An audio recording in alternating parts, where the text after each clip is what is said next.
Well, welcome to the latest episode of Big Bears Podcast. Thanks to Cash Converters, I'm Ollie Peterson, and I have got one of the greatest Bears fans of all time. He's such a tragic, in fact, when the Bears were kicked out of the comp, he vowed never to watch them again. But guess what? They're back, and he's back, and he joins me here in Perth.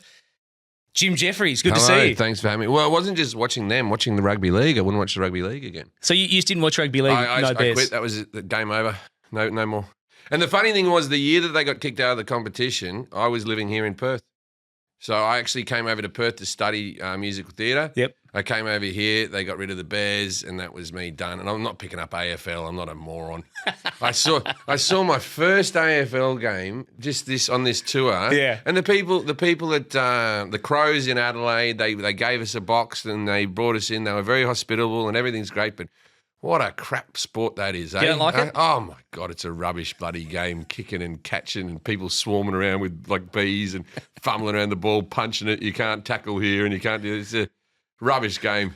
And once the rest of the world picks it up, no one will watch it. You know what I mean? If you start getting the blokes from the NBA playing the AFL, game over, Australia. So get into the league. That's the sport, I'm telling you. So you've obviously performed in sold-out arenas around the world. Not around the world. I can't sell out an arena in Argentina. It became very evident when I was down there. They weren't interested at all. How does it compare, though, when you heard the words, the Bears are back? The Bears are back, yeah. That was. Look, I'd heard talks of this happening for a very long time. I don't know if I've ever helped the situation or been a hindrance, but I've been calling people and trying to get it. You know, I've been wearing Bears merchandise for years. I think I'm the only, like my 13-year-old son is the only 13-year-old kid in LA walking around with a 1980s Bear jersey. Not even like one from the 90s, you know, not like a Citibank Bears. Like I'm talking a way back the North Leagues Bears jersey. So look, I've been pushing for this for a long time. You've been sprinkling that around LA. You've been telling everyone in the US, bring back the Bears. I've over the last 10 years, I've become friends with Russell Crowe, and over the years, every time I see him, he would give me a South hat or he'd give me a jersey, and I could wear it for a few minutes, and then I had to take it off. I just couldn't do it, and it's not like it's a Manly jersey, is it? But I still had problems with it. I still went, nah, I can't. So until the Bears are back, I was as bitter as I've been about anything in my life. Yeah. Do people think you were mad? No. Well, I got told many times that they would never be back. Yeah. And Russell told me. I said maybe the Bears will be. He goes, the Bears are gone. Their reserves are in South, and there's not going to be any more Bears. And I got sick of sort of hearing it, to be honest with you. But I dreamt, and I truly didn't believe, to be honest with you. Well, round one next year could be the Bears. It's going to be against South, right? I believe it's going to be against South. Everything points to it being towards South. You're going to get Russell Crowe together and watch it with him? Yeah. It depends where we play it, right? They play it in Sydney. It'll be here. Will he let me sit in his box in a Bears outfit? Probably not. And I'm not one of these people who shows I like the Dodgers. I wear a Dodgers hat. Mostly I like baseball because baseball is the sport of the balding man. All right? If you can wear a baseball cap forever and no one will ever know. They just think you're a fan. Any other hat, if you wear a Bears fan, they go, oh, he's balding up there. But then they just think I'm enthusiastic about the sport. Other people, if you're going bald, live in Nashville. They never take their hats off. Nashville's a great place to be bald. But so I'm a person who wears the gear, as you're wearing right now. I wear the supporters gear. So I'll show up. I've always found it weird when people who don't get sports, you go, like they go, when you win a championship or something, like my other team in America is the LA Clippers. Yep. I don't support the Lakers. I like underdogs and I like red teams, right? And I look better in red. I look terrible, purple and orange, the Lakers, what garish colours. But when you win a game, and the Dodgers won the World Series, it was my first team that I've ever supported that won a World Series was the Dodgers. And I said, we did it. And my wife was like, what do you mean we did it? They did it. And I'm like, no. I paid for the hat. I paid for the tickets. I paid for the TV subscription. We did it, right? So I feel very like I did this. I brought the Bears back. I willed this back into You know what I mean? Yeah. We did this. You doing this podcast, people like me and you, not giving up on the Bears for so many years.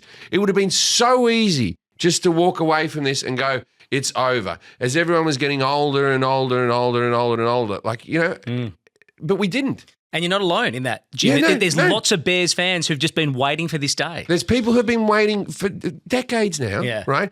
And they've been waiting, and it's not just like, okay, so I don't think people would give as much of a crap if the Magpies came back. If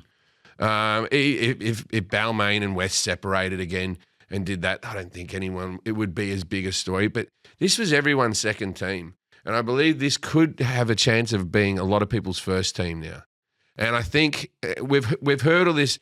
Perth had the Western Reds back in the day, blah, blah, blah, blah, blah. Well, that was Super League, and Super League sucked, right? And Super League was the wrong move, and it sort of ripped the heart out of the rugby league at that period in time, right? But now I think we're ready for this. I think there's look. I might be wrong, but we may have the perfect storm of Perth's population since the Western Reds has gone from 1 million to 2.1, right? So that's more than doubled its population. The population of Perth has also heavily got a lot of expat British people who want a rugby league team in Australia who maybe never had one to begin with. And we've seen that with the success of the Perth Glory, right? Because that's when I lived in Perth, coming to university, couldn't watch the rugby league. Who can watch AFL? Right? I got into the Glory. That's what I went to. That was the best atmosphere going to the Glory matches, right? I think this region, this part of the world is crying out for a rugby league team, and I hope it's a huge success. Well, we certainly all do. And when it's playing in Sydney, right, it's almost a home game as well. Yeah, I know. There'll be people from all over. And so that Leagues Club still is packed with people. You know, still has that Bears head stealing out the front. And I'm so glad we kept a black bear and we didn't go a grizzly bear because the Bears' colours are meant to be that logo. Whoever did that did a really fantastic job. Hasn't he just? It's outstanding, isn't it? It's really going to stand out. Yeah, it really pops. And like even if you look next to other bear logos in other sport, like the Chicago Bears, right? The Chicago bear isn't as nice as this bear. They would kill to have this. They have this yuck orange bear that's over detailed and so many lines in his face and everything. You know what that bear's up to? He's angry and he's ready to go. Yeah. He's going into battle. There's good parallels then for you, Jim, growing up on the North Shore of Sydney, studying here in Perth. Yeah. I know, it all worked out for me. Exactly right. Yeah, couldn't have worked out better. What do you love about Perth or your time here in Perth? Perth is I don't like to talk about Perth too much because I don't want everyone else to know. I'm telling you, I don't want everyone else to know. It is one of the greatest cities on earth. And if I am to return to Australia, which I assume I will at one stage in my life, you know, my kids have to, I've had children with American women and I have to fly. There's a lot of moving parts to my life, right? But if I had my way, I'd live in Perth. I live in Perth. I think we're in a situation now with my occupation where it's so global and everything's done online, auditions and stuff like that. I don't think it would make as much of a difference. Where I had to live in LA before so as to go to auditions and meet with my agents and all that type of stuff. And I think I'd like to do it before I retire, but driving out here, I was in the car, even now with 2 million people, I was in the car and the traffic report came on, right? Which, why do you need them anymore for, Perth? What are you still doing with that? We've all got apps and everything like that. And the traffic report came on and it said, oh, don't go on this road, it's too full. And I was like, oh, I won't go on that. I was on that street. It was nothing. I live in LA. This is the most manageable place in the world. The Swan River's beautiful. The food is good. It's a great, and everyone goes, oh, but it's the most isolated city in the world. Brilliant. That's one of its selling points. People aren't going to annoy us all the time. Beautiful city. No, you can't beat it. Wonderful city. It's great. And maybe you don't want to reveal it because you don't want everyone to know, but is there a particular place that you like to come to when you come back to Perth? What do you mean, like where Beach. I like to eat or something? Or is it maybe a pub you go to? No. Well, see, I used to live in Mount Lawley and that type of stuff. So but at the moment I'm staying out in Fremantle for this trip, just as something different. Yeah. And then sometimes I stay at the Crown and all that type of stuff. But so backstage at my gigs, and we're doing the RAC Arena tonight. backstage at my gigs, I get Marco's Pizza, Marco's Organic Pizza, because that's the pizza that I ate when I was at university. And they do a supreme pizza and they throw crab stick on it. Where are you going to go get crab stick thrown on a pizza? So I go to Marco's. We get tons and tons of them. So every time I'm in town, I basically shut that restaurant down because for all the staff at the RAC and everything, we buy Marco's Pizza. They get a very big order. Was there a gig that when you thought, hold on, I could do this for a living, I'm breaking through here? No, it's little by little. When I went back to Sydney so I was at Whopper. I'd never graduated. Gary, who you wouldn't remember, is an older comedian. Mm-hmm. You're a bit young for Gary, but Gary, he was in a TV show called All Together Now, and he was on he's in a movie called You Can't Stop the Murders, which is a Village People film, and you've seen him in that pizza show on SBS or whatever. Fat Pizza. He's done a lot of stuff. So Gary came out here, and he was. He played the comedy club, and I had the spot of opening up for him for $50 or whatever. And he said, "Do you want to come and do all the rest of the gold mine towns with me, Kalgoorlie and all that?" And I thought, that's too big an offer. So I quit university that day. So someone had offered me a paid tour around the gold mining towns of Western Australia. So that was when I sort of thought, yeah, I could do it, and then moved to England with the hopes of doing it, but never thought I actually would. But, look, every year since then, about 2000, I've thought it was going to end, and I'm still going, so we'll see. Funniest heckler? Okay, so the difference between how audiences heckle, Americans will try to correct you. So an American will go, "Hey, listen, buddy, I'll have you know that what you're saying there is incorrect," right? A British person will try to out-joke you. They will think that they have a better line that they can somehow add to the joke. That's probably my favourite of all the hecklers from the UK. Mm. And Australians try to trip you up. They try to catch you out. They wait for a little pause and we try to do that, which is all right as well, right? Because we've got that in us. I'm like that as well, just trying to needle at people a little bit more. But I much prefer that over the American I'm going to have a fucking discussion with you.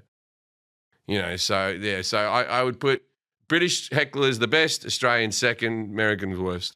Americans understand rugby league?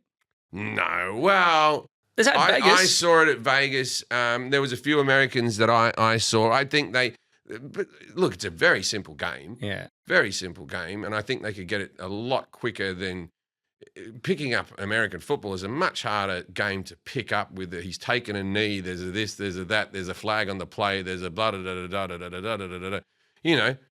10 meters, 10 meters, 10 meters, 10 meters, boom, boom, boom, boom, boom. Kick on the sixth. It's a good sport. It's a good sport. It's a great game of forcings back. It's a great game with flow. It's a game that doesn't stop. It's a game that doesn't start, right? Stop and start, right? So my biggest problem with American sports is everything needs a time out and a break, and let the clock bloody run. The clock's there for a reason. That's why I also like football, soccer, right? I'm a big soccer guy, right? I'd rather call it football, but for this podcast, we call it soccer. Because the clock goes until the clock goes, right? American football, I'm big into baseball, really like basketball. I've lived out there for 17 years, so I'm not anti-American sports, right? But American football just never took me. Never took me, and especially I think it's because I grew up with rugby league, and because I grew up with rugby league, and also rugby union can fuck off as well. What a pointless. Now that we've seen it so refined with rugby league, once we've torn and we've taken all the pieces down and we've gone, and also let's be honest with rugby league as well. Enough with the scrums. I've watched a couple of games now since we've been back. I've been away from the sport for over 20-something years, right? And 26 years or whatever the Bears go. And now I start watching games again, trying to familiarise myself. They're putting no effort in. If you want everyone to stand in a clump just off to the side, just go, here's a circle, you have to be within, 3 meters of the ball or whatever. You guys will have to stand in a clump here. But this idea they all sort of put their arms around and then we just sort of put the ball in, that's weak as piss. Get rid of that. Get rid of that. Speed the game up. There's things that they're doing in America now with sports that, like, they've just cut down the time of a baseball game by 45 minutes. They used to be 3.5 hours. Now they're getting them done in 2 hours 45, right? And just with a pitch clock, this clock, or that clock, you have to be in the box a certain amount of time. And now they've started to do with the fouls and the balls, tap your helmet.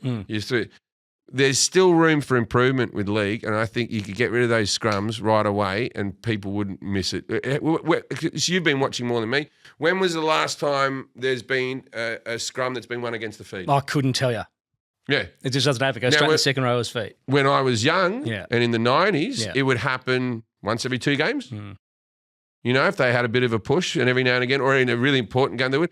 But it never happens now. So what are we doing? What are we doing? Improve that. And that's the problem with rugby. It's like this, you fall to the ground, you have to release the ball, and then they're just pushing it like that, and then there's people with feet, and they're all pushing over the top. Mess of a game. Mess of a game. No wonder it's dying out in New Zealand, rugby union. The All Blacks are going to be less popular than the Warriors soon enough. You watch, it will just be all league. League is the far superior sport out of those 2 sports. And so why would you watch one when you could watch the other? It's like, do you want to watch LeBron James play netball? No. Exactly. Why would you watch rugby union? Round 127. Yeah. If you could do anything for the Bears, or you could be there, what would you do, Jim? Look, I get in trouble. I've already feel like I've gotten in trouble in this podcast. I say stupid things. So I think the best thing I could do for the Bears would to be stay away and I'd just be in some type of controlled booth where I can wave in me beanie. You know what I mean? But if they let me on the field, I'd say something, or and I've offered me services up for several things for the Bears. If there's a documentary or something like that, I'm happy to narrate or something like that. Any way I can help, I've offered me services up. That's how much you love the Bears. Yeah, it means a lot to me. It was my whole childhood. My childhood bedroom still has a poster of David Fairley on the wall. You know what I mean? I only supported. I grew up in Sydney and I supported Queensland in the state of origin because New South Wales never selected any Bears. All they selected was David Fairley. And then I had to look at the other team with Gary Larson, Brett Dallas, Billy Moore, Ben Eichen, Les Kiss. The list goes on and on, right? Queensland always loved the Bears. Always loved the Bears, right? New South Wales never had any love for the Bears, so I denounced the Blues. I'm one team. So I grew up in Sydney, never grew up in Queensland anyway, but I support Queensland in the state of origin. I still do. My father's from Roma. In Queensland. My father went to school with Willie Kahn's father. Oh, yeah. And Arthur Beetson. Yeah, right. So that's there's a bit of Queensland roots in there as well. Yeah, big rugby league pedigree. You're very loyal, Jim. Once you got a team, you got a team. My grandfather played for Valleys up in there. I've always heard Valleys or whatever at the rugby league. Yeah, but no, you got to stick with your team. You got to stick with your team. There's no. I gave the Northern Eagles about 2 games. And this. I just got up halfway through a game. There was nothing Bears about it. Whoever was managing the Bears at that time, they didn't even use lube on him, did they? Because all the word was Northern. That's all we got in there, Northern. And we still had an eagle and all their colours. We didn't have one little bit. The last time Manly had some Northern, some Bears colours on their jerseys when they tried to do the pride flag unsuccessfully. That would be the last time they had the Bears colours on their bloody jersey. No, Manly scum. Don't want to. I used to work at Brookvale, Strathfield Car Radios over the road from Brookvale Oval. The only good thing about Brookvale is Brookie's Pies. If you get a chance, go down there. That's the best pie in Sydney. I will give them that. Brookie's Pies is an elite pie. How good. What's next, Jim? You got your tour and then... What's next? Yeah. More. I've been touring for 30 years, man. I just keep trucking. Hopefully a bit more acting work. But acting work's weird, right? So everyone always goes, because I did a Jordan Peele movie last year, and I just did a horror movie up in the Gold Coast, which I might be good, I might be crapping it. The problem with that movie is that I did an American accent, which is all right if I'm surrounded by Americans, but I did the American accent surrounded by Australians, so I might be crap in that film, but we'll find out, right? And so as for more acting's like, people always go, they go, are you going to do any more acting? That's like asking if I'm going to have sex with any attractive women. It's not my decision. It's not my decision. I can ask around the place, but I have to wait until someone offers, mind you, also my wife has to approve. So that's not going to happen either, right? So maybe some acting, but definitely some more 1% Club. We've got some more 1% Club booked in. We're going to be recording the next season of the 1% Club up on the Gold Coast, I've been told. Maybe Seven are trying to save some money because the Queenslanders won't get the 1% question right. Who knows? No, I'm just kidding. We're going to record up there. We've recorded seasons in Melbourne and Sydney. 2 in Sydney, 2 in Melbourne, and now the next one's up in the Gold Coast. And I wouldn't mind recording a season out here in Perth. The problem with the 1% Club is, unlike, say, the Chase or that other carny game that the Wood bloke plays with Tipping Point, right? Bloody carnival game. Come on now. Or the floor, where you could be a complete moron on the floor just talking about kitchen utensils for 30 seconds and then you walk out thinking you're a genius. If you like the floor over the 1%, you got rocks in your head. But the problem with the 1% Club is, the floor would do this as well, is needs a lot of space, 100 contestants. With the 1% Club, we need like a proper great big studio to record that one. Like, so we've been using like the sound stage where they like made like Moulin Rouge and all that in Sydney, So it was whether Perth has the size. But I heard there's a new film studio. Netflix are opening a studio, so out here. So there's going to be a big film studio. So I'd come out to Perth and just make this the home of the 1% Club. If you're listening, Seven, let's bring it out to Perth. Come on, we get some Bears games in. See, the problem is with the 1% Club, I keep on suggesting episodes where we go, how about we have like a whole lot of old rugby league players and stuff like that. How good would it be to have like the real Greg Florimo sitting there with maybe Cliff Lyons sitting next to him and having a bit of a chat or something like that, Martin Bella, people like this. But the problem is that they don't want to go on a show where a comedian's going to take the piss out of them for being stupid. So I get that. So we've sort of painted ourselves into a corner where people don't want to come on the show. Celebrities don't want to come on the show. Jim, time's going to beat us on the podcast, but... Did we talk about rugby league at all? A little bit. We talked about your memories. Yeah, talked about your team. Memory, Moreton Bay Fig Tree. We've got to work that in. The Clarny Heights Big Band. Has anyone mentioned the Clarny Heights Big Band? Go for it. Well, they've got to be in their 50s now, the Clarny Heights Big Band. What else? Barney the Bear. Is it still going to be the same Barney the Bear? We'll have to see. We've got Cody the Bear, but Barney might turn up. Who's Cody? Cody's a new one. Cody's the bear, one of the other bears that's running around these days. Well, what happened to Barney? We'll have to wait and see. Might make an appearance next year. I reckon Barney's old uniform would be filled with asbestos and whatnot. I don't think they have the health requirements that they have now. Can we check on the lungs of the guy who used to be in the Barney? How's he going all these years later? We'll try and find him. I watched a documentary on Ian Roberts the other day, and his boyfriend used to be inside the Eagle when he was playing. Doesn't that change things? Isn't that wonderful? It is. Isn't that wonderful that Manly was so progressive back then with the Eagle? Wonderful. So good. Jim, it's been great to have you on Big Bears Podcast. Great to have the Bears back, and we can't wait for your support. All right. I don't know if you guys want it, but I'm going to give it either way. Good on you. Jim Jefferies on the Big Bears Podcast. Thanks to Cash Converters. I'm Ollie Peterson, and we'll see you next time.